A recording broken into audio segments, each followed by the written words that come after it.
Welcome to the Pack a Day 13 channel. What's up, y'all? Thought I'd do another tea video.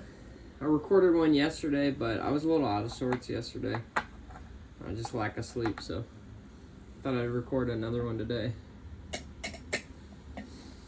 Yeah, we'll be drinking some Pora tea today. And this is Shung Pora. I just did the rinse. So now, I'm just gonna brew it once more. And I'm trying to use reverse osmosis water, so we'll see how that affects the taste. Because I've just been using tap water for the most part. Hope you guys are doing well. And if you're drinking a tea with me, let me know what you're drinking.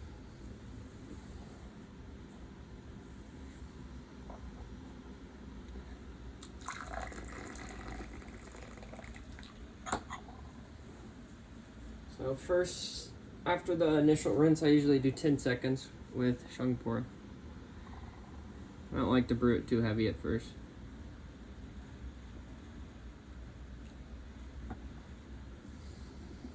I went pretty light on the leaves today too, because I haven't ate breakfast yet. So, man, this tea, ever since I got the cake, it smells like apples. I've never had a Pora tea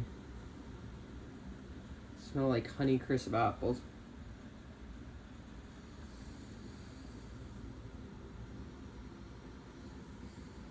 Still, after aging, it still smells like that. Alright, happy tea.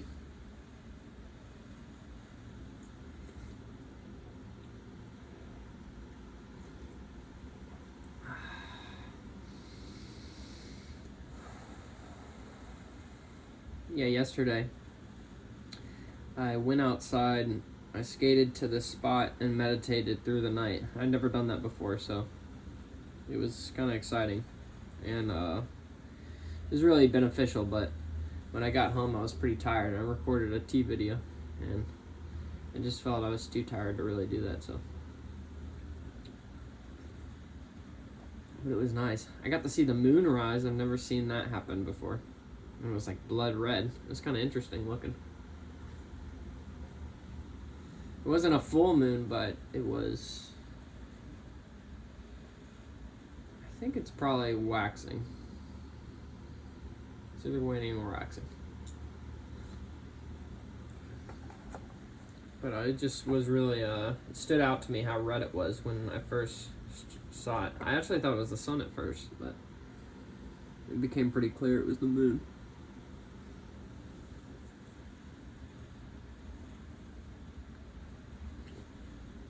It rised right in front of me too. It was kind of, it was like I was sitting right at the angle where it showed its face. Ah, this tea's good today. Also, last night I camped out, so I chose a little spot behind the place I'm staying, and I wanted to see if I could pitch a tent in the dark without a light. I did need to use the light a little bit, but I was able to do it for the most part because my tent is pretty easy to do actually. It uses hooks instead of sliding the pole in. So, with a little practice, it's not too difficult to pitch it up. So that was kind of cool. And I feel like I rested a lot better. I swear, you sleep outside, the oxygen is just a lot better than if you're pent up in your house. So I might start doing that a little more.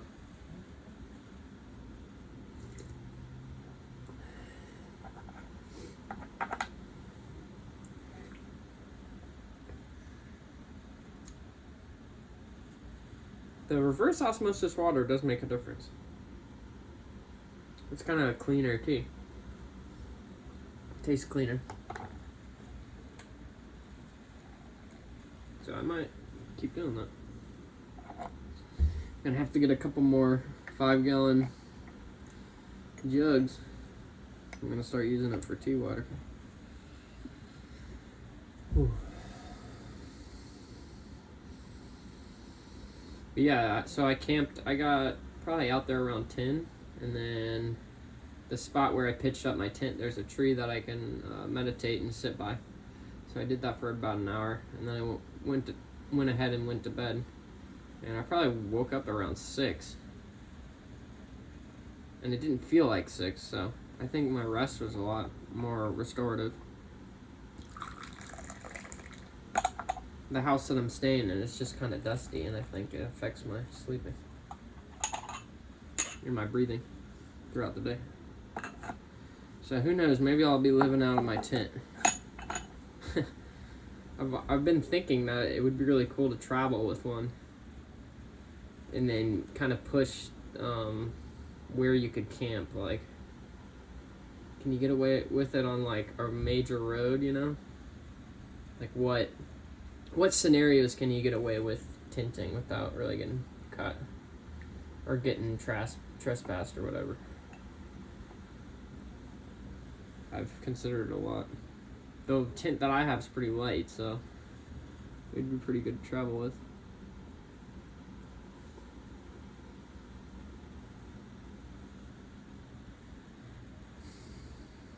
I feel like if you were to do it on the side of a highway or something, you'd want to pitch it at night so it's harder to see.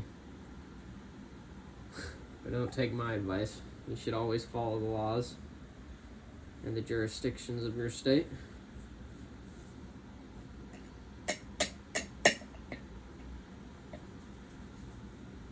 I'm definitely going to bring it to Woodward this year. I'll be working there this year. I'm really excited. I'll be working the entire summer, which, man, being up there just 1 week when I was a kid was like a dream come true. I got to go once when I was a kid, like as a camper, but being able to be up there 11 weeks at Woodward camp is going to be amazing. So I've already thought I might bring my tent just in case I want to camp one night or something.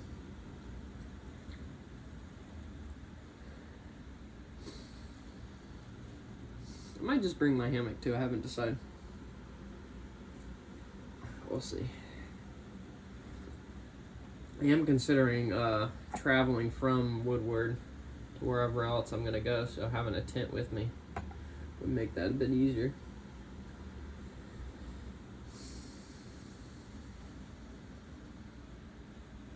I enjoy sleeping in the tent though. It's really relaxing.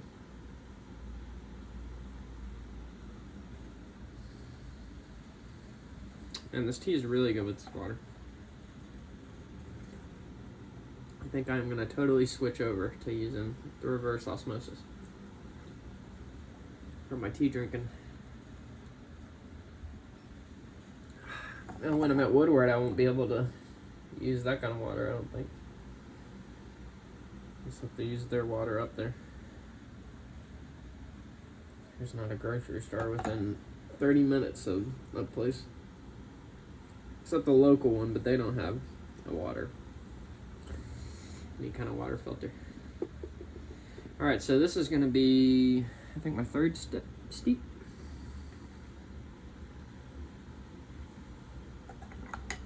And I'll just show you guys.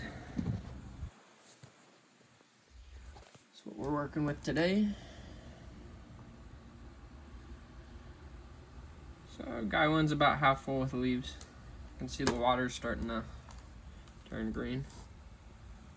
It's about ready to transfer into my Gaodalbe. So this is called a guy one.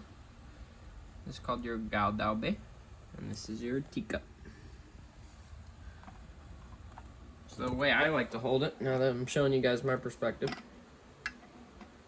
I like to usually underhand the edge or the thumb, or you can do the finger over. I tend to do this way, I think, with the index finger over.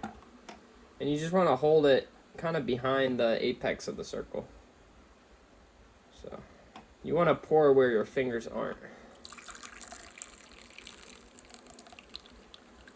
And this guy one gets hot, so I really try to keep my fingers on the edge of it.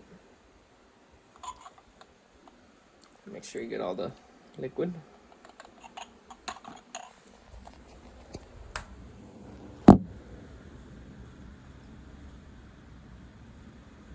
And I like using a Galdao bay, especially when I'm doing solo sessions, because it just keeps the tea warm, keeps it from steeping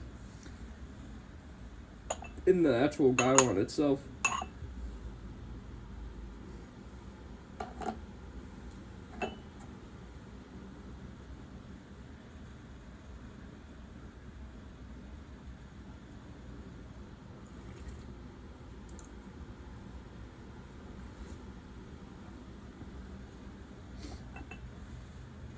I'm burning the incense right now too. This is a Tibetan incense. This is, I think, a what is this one? A lotus something.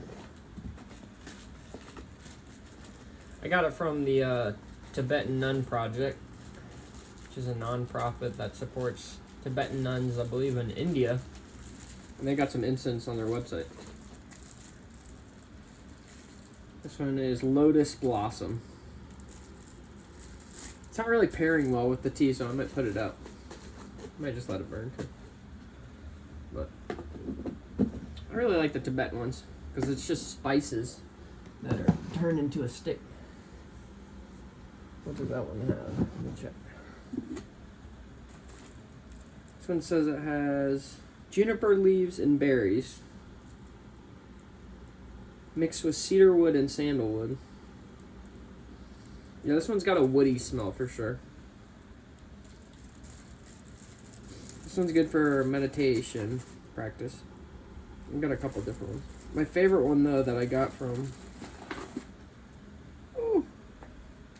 is this one. It's called Lama Chadpa. And according to the package, they use a text, a tantric text to compile the herbs. So it's an incense that's been being made for a while, if it was written in an old book by someone. I really like this one though. I'm actually saving it because I like it so much. And burning the other ones. These ones are good too, but I really like that one. It's hands down my favorite. I actually sent a package. I had one that was like a bigger size, and I sent that to my teacher. So shout out to Tony at Tony Para Yoga. Learned a lot from him over the years.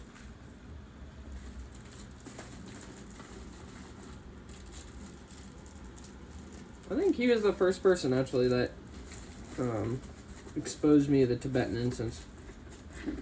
Because my friend was buying a set of tabla from him, and we were over at his place, and he gave him a package. That wasn't from the same company, though, but it was similar to the one that I'm burning now. But yes, tea. I think I can get away with one more brew, and then I'll reheat water, so...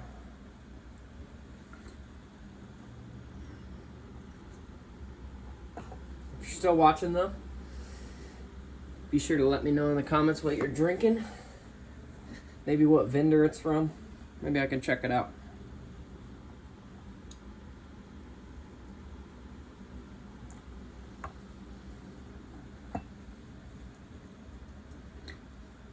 I like trying new vendors, but tea gets kind of expensive, so I try to just use what I bought before I get new tea.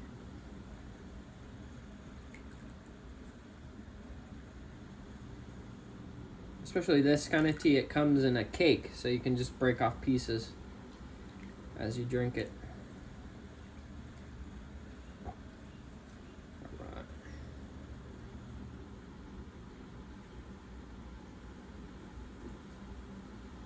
Still can't remember the name of the vendor that this came from. Might look it up real quick. Be right back. Got it. Alright, so the vendor this tea is from is Farmer Leaf. And they're good. I like a lot of their teas. I've had a couple, and I've liked them. Like all tea vendors, they're expensive. I'm sure if you're in China and you go to one of these markets, you can get all this stuff cheaper, but since it's being shipped and they gotta make money.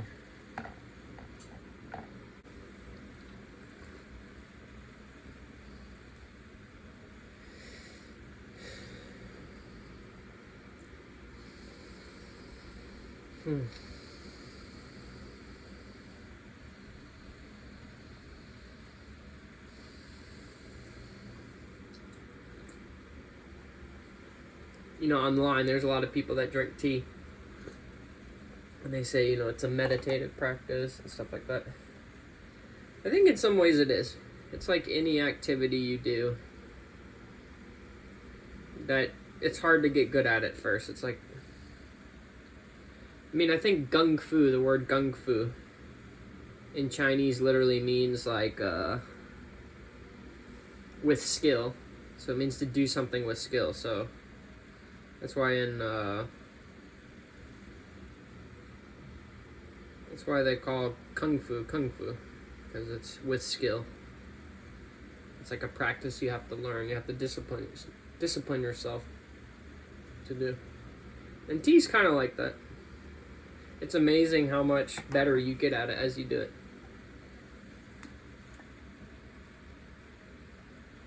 So it does take some practice. But I will say, you know, the caffeine in the tea, it's kind of counterintuitive to take caffeine and then meditate. Because caffeine, there's, I think the chemical in caffeine does something to your receptors. Kind of heightens your stress. So, I guess if you meditate through the stress that the tea induces, it's a good... I kind of see it as more like a holistic thing. Like it's good for my throat. In some ways it's good for your hydration, in some ways it's not. But the warmness of the tea, I think, is good for your body. Not all the time, but sometimes. I think a tea session here and every once in a while is good. Especially these kind of teas. Like pour a tea, it almost just starts being hot water. Man, this one's really getting good. I think I'll do one more brew. Just enjoy this cup. I mean, I'm not that knowledgeable about, like, gung fu practice tea making, as a lot of people are. There are some people that study with teachers, and they learn, like, the art of tea brewing, and they learn, I think, also how to make tea is part of it. How to source tea, how to make it. And so it's sort of like a practice. It's like a path, in a way. So I'd be curious to learn how they view tea as a meditative practice.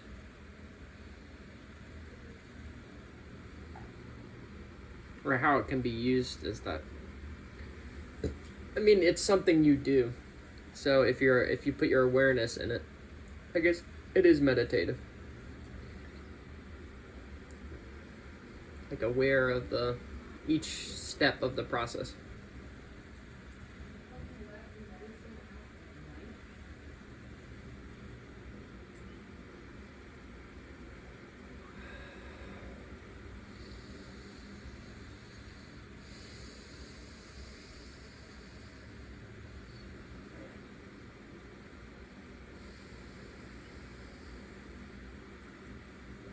However you like to view it, I think is good.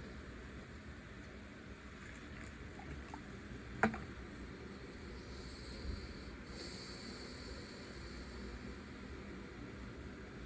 should really research it more, though. Like when tea started becoming a meditative practice, as opposed to just a healing modality.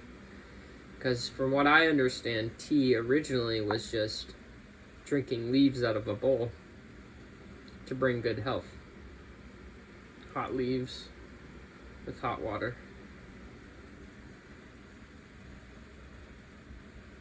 And then, you know, all the teaware and stuff that came later.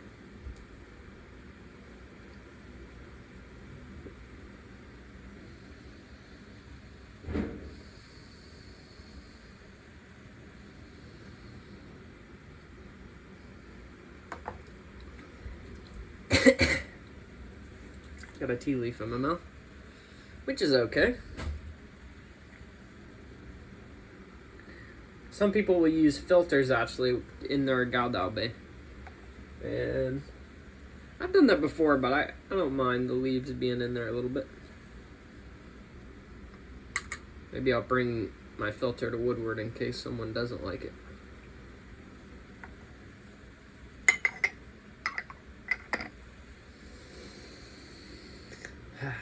Nice tea. Shout out to Farmer Leaf for the good shung pora. I should check them out if you've never had their tea.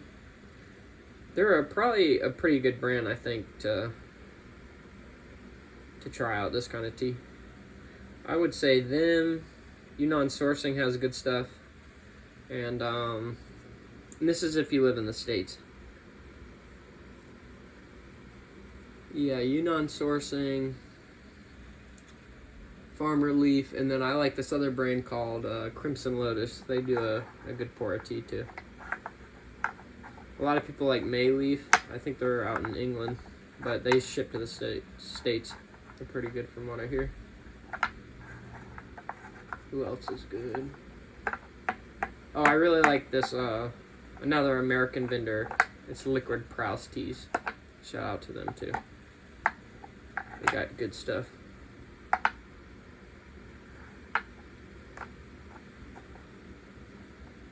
I like his tea a lot too. Some of his teas have been questionable, but I like most of the teas I've had from him. There's this one called Sweet Lamentations, and I cannot stand that tea. I am just not a fan of it. It's like really, really burnt. Like charcoal, like the way it's roasted is like different than other teas. It's just, maybe it was just the batch I had or whatever, but it made me sick almost. So it's not really bitter, but it just has a really weird taste compared to other teas. So wouldn't recommend that one, but he's always getting new stuff in, so don't go off my word. You should try it. See what you think about it.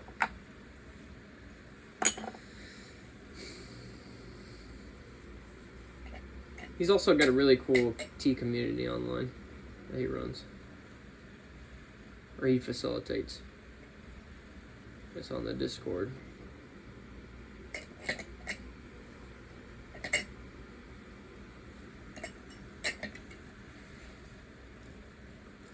Alright, last brew. I might do one more. I'm kind of feeling like I need more tea. More tea.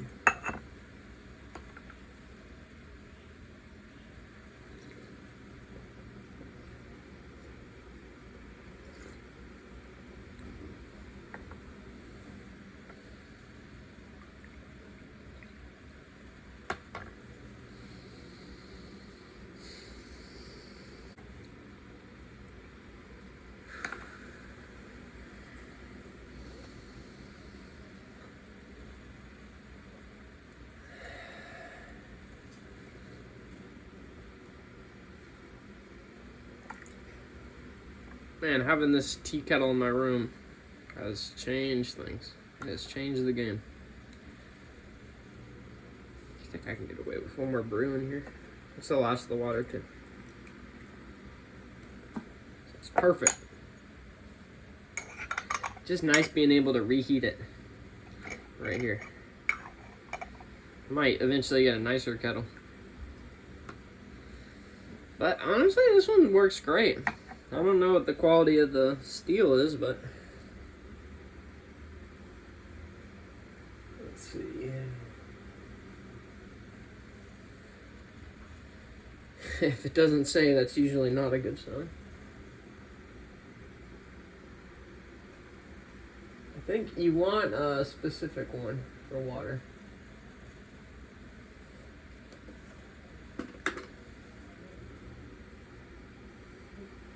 It might say on the box.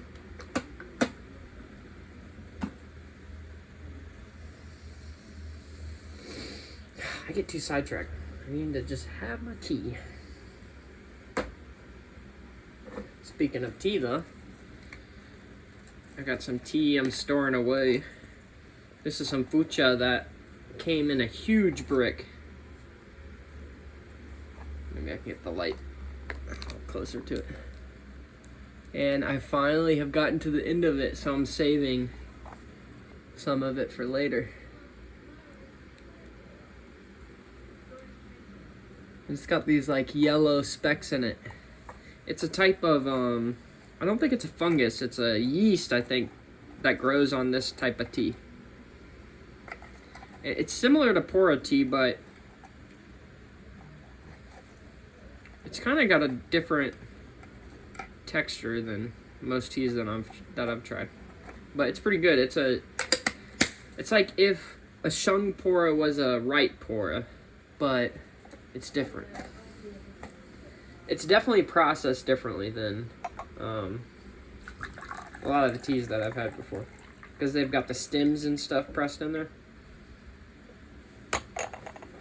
which you don't see as much of with Pora. And it's really, really compact. It's really hard to break apart, actually. So yeah, I've got this tea. And then this tea I'm really excited to hold on to. Probably hold on to it for a couple of years.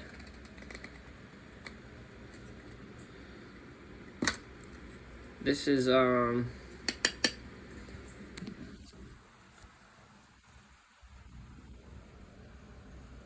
this is from Bangladesh. It's a black tea for masala chai, and it's really good. It's like some of the best chai, some of the best tea I've had from Bangladesh. And my lady friend, she gave it to me, so I've been saving that too. But then all my other tea is for consumption. So that's kind of nice. But yeah, I'm holding on to those. Probably will not bring them to Woodward, because I want to save them and just hold on to it until I'm ready to use it.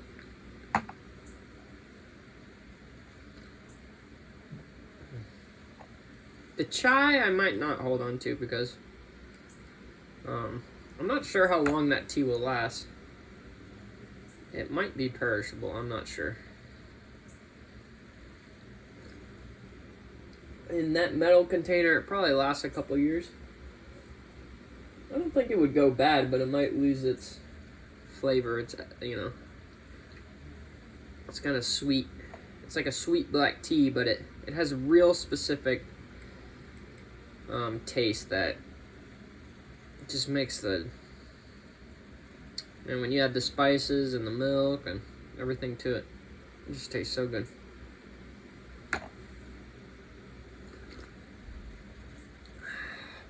Well, that'll do it, y'all. Thanks for watching. Hope to have tea again. And I'll see you next time.